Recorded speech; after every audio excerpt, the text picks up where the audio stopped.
Have you ever wondered why the Vatican seems so uncomfortable whenever someone mentions the Knights Templar? Why do their official histories feel sanitized, almost deliberately vague? Why does the church that once blessed these warrior monks now seem eager to distance itself from their legacy?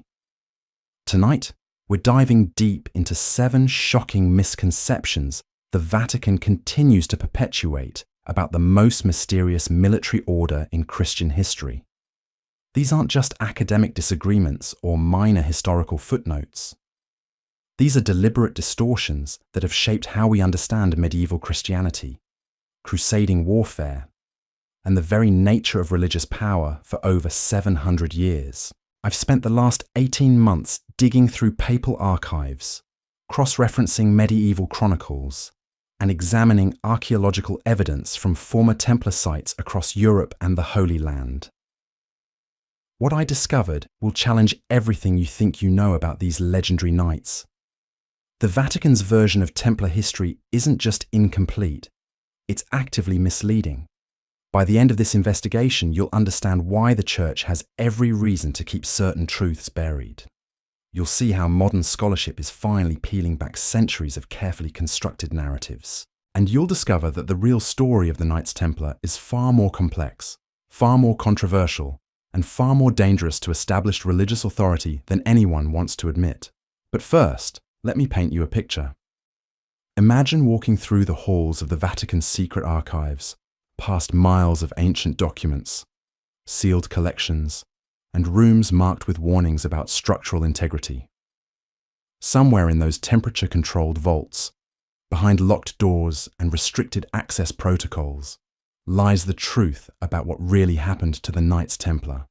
And trust me, it's not what they've been telling us. The first major distortion the Vatican promotes is that the Knights Templar were simply a military order created to protect Christian pilgrims traveling to the Holy Land.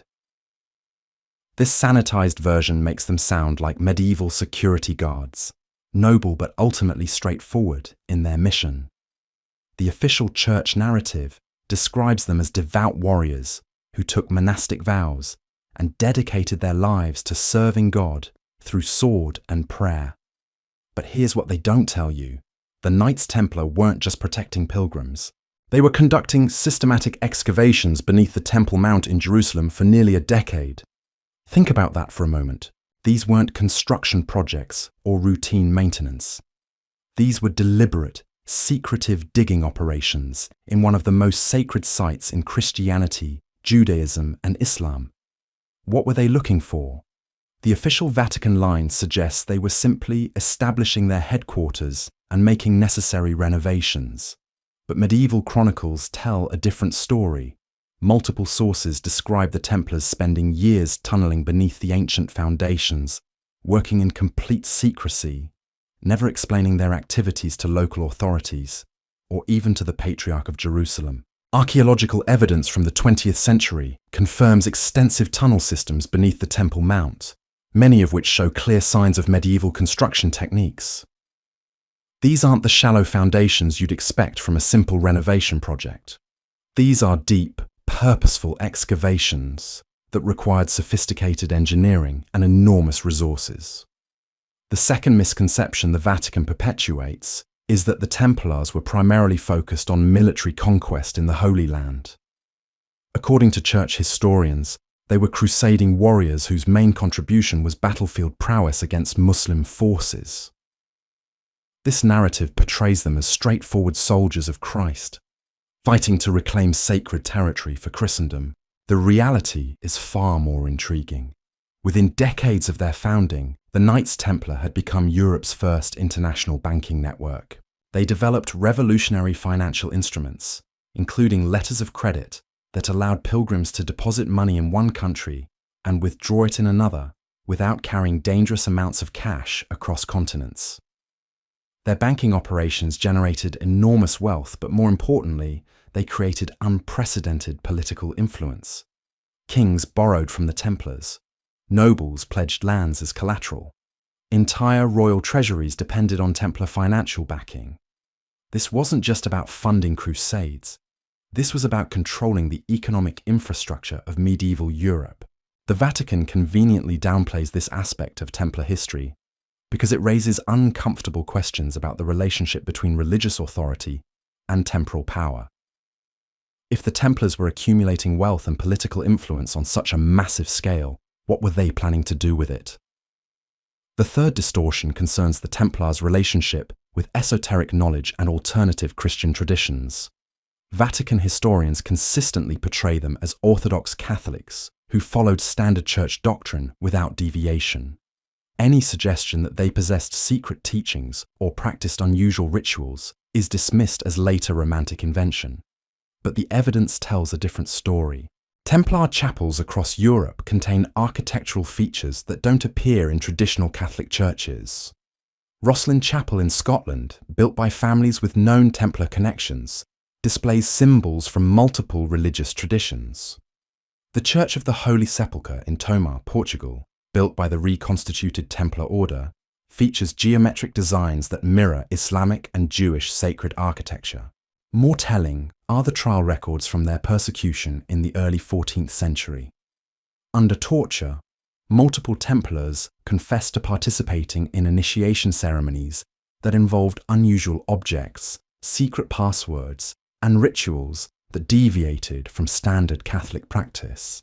Yes, these confessions were extracted under duress, but the consistency of details across different countries and different interrogators suggests something more than random fabrication. The fourth misconception involves the circumstances of their downfall. The Vatican presents the Templars' destruction as a tragic but necessary response to legitimate charges of heresy and corruption. Pope Clement V is portrayed as a reluctant figure who was forced to act against the order due to overwhelming evidence of wrongdoing. This narrative completely ignores the political and financial motivations behind their persecution. King Philip IV of France was drowning in debt, much of it owed to the Templars themselves. The French royal treasury was essentially bankrupt from costly wars and extravagant court expenses. Destroying the Templars wasn't about protecting church doctrine, it was about seizing their vast wealth and eliminating inconvenient creditors. Even more damning is the recently discovered Chinon parchment, found in the Vatican's secret archives in 2001. This document reveals that Pope Clement V had secretly absolved the Templars of heresy charges before their public execution. He knew they were innocent, but he allowed their destruction to proceed anyway. Why would the Vatican allow an innocent religious order to be tortured, executed, and disbanded? The answer involves the delicate balance between papal authority and royal power in medieval Europe. The Church couldn't afford to alienate the French monarchy, even if it meant sacrificing the Templars. But there's something even more disturbing about this calculated betrayal. If the Vatican was willing to destroy the Templars despite knowing their innocence, what were they really afraid of? What did the Templars possess or represent that made their elimination necessary, regardless of justice or truth? The fifth major distortion concerns what happened to the Templars who escaped the initial arrests. According to Vatican historians, the surviving members either joined other religious orders or simply returned to civilian life. The implication is that the Templar organization completely ceased to exist after 1307. This claim ignores substantial evidence of Templar continuity in various forms across Europe. In Portugal, the Templars weren't destroyed at all. They were simply renamed the Order of Christ, keeping the same structures, the same properties, and remarkably, the same leadership. King Dinis of Portugal negotiated directly with the Pope to preserve the order under a new banner. These weren't defeated remnants seeking refuge. This was an organized transition that maintained Templar traditions and objectives under papal protection. Similar patterns emerge across Scotland, where Robert the Bruce, himself excommunicated by the Church, welcomed fleeing Templars. Archaeological evidence from sites like Rosslyn Chapel suggests these refugees brought more than just military expertise. They carried architectural knowledge, symbolic traditions, and possibly documents that had been evacuated from France before the arrests began. The Vatican's insistence that the Templars simply vanished conveniently ignores the sophisticated escape networks that clearly existed. Ships departed from La Rochelle in the weeks before the arrests. Templar treasure that should have filled the royal coffers was mysteriously absent when French officials raided their preceptories. These weren't random acts of desperate men. This was a coordinated evacuation that suggests advance warning and careful preparation. The sixth misconception involves the Templars' relationship with the Islamic world. Vatican historians consistently portray them as unwavering enemies of Islam, dedicated crusaders who viewed Muslims as infidels to be conquered or converted. This narrative fits neatly with the broader church position on Christian-Muslim relations during the medieval period. The historical reality reveals a far more nuanced relationship. Templar knights frequently negotiated truces with Muslim leaders. They engaged in prisoner exchanges, territorial agreements, and even joint military operations against common enemies. Some Templars learned Arabic and developed extensive knowledge of Islamic culture, philosophy, and military tactics. More intriguingly, several Templar sites in the Holy Land show clear Islamic architectural influences. The design elements aren't simply practical adaptations to local building materials. They represent deliberate incorporation of Islamic sacred geometry and decorative principles into Christian religious architecture. This suggests cultural exchange that went far beyond battlefield encounters. Some scholars argue that the Templars' exposure to Islamic mysticism, particularly Sufi traditions, influenced their own spiritual practices. The emphasis on inner purification, the use of meditation techniques, and the development of esoteric knowledge all show parallels with Islamic spiritual traditions that were flourishing in the regions where Templars operated. The Vatican has every reason to downplay these connections.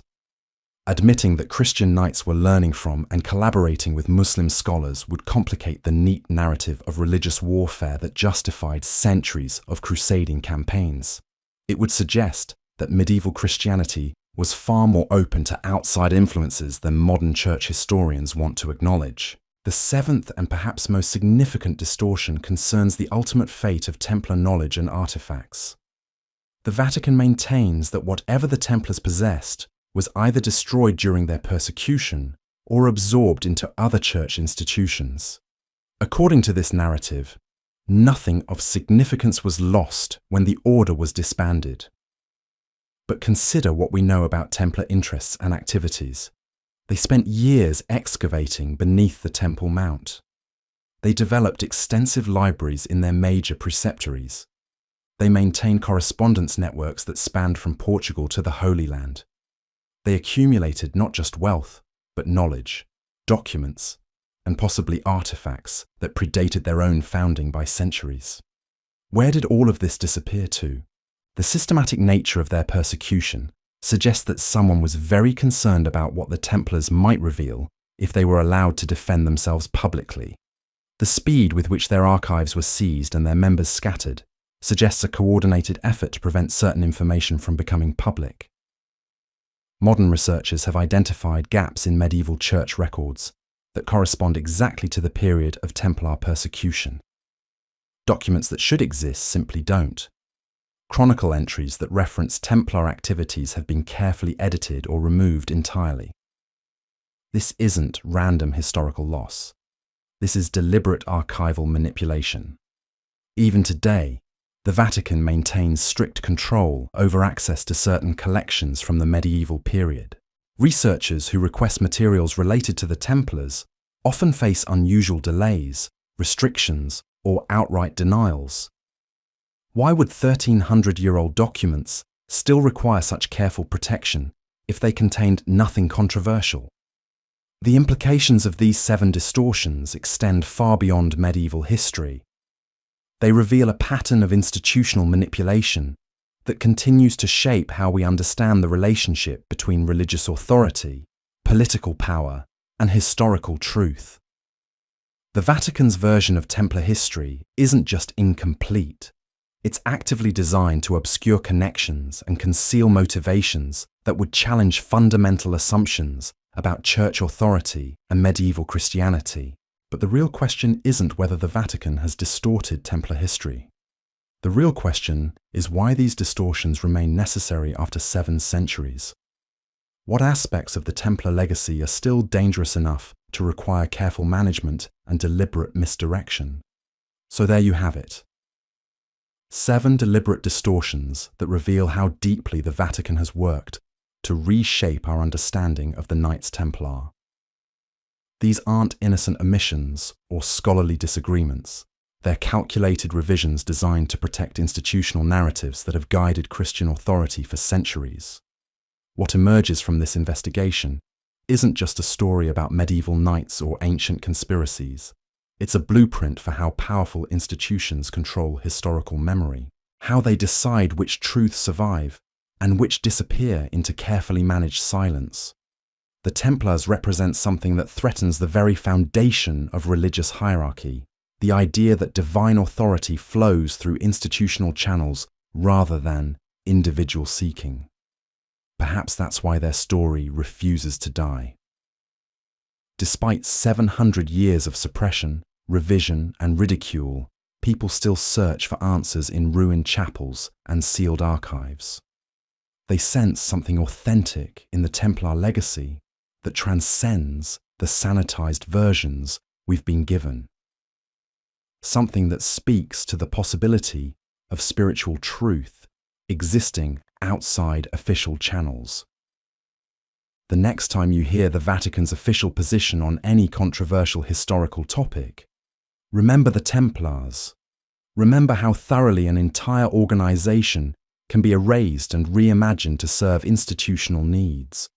Remember that the most dangerous truths are often hidden not in secret vaults, but in plain sight, wrapped in carefully constructed lies. The Knights Templar may be gone, but their greatest secret remains.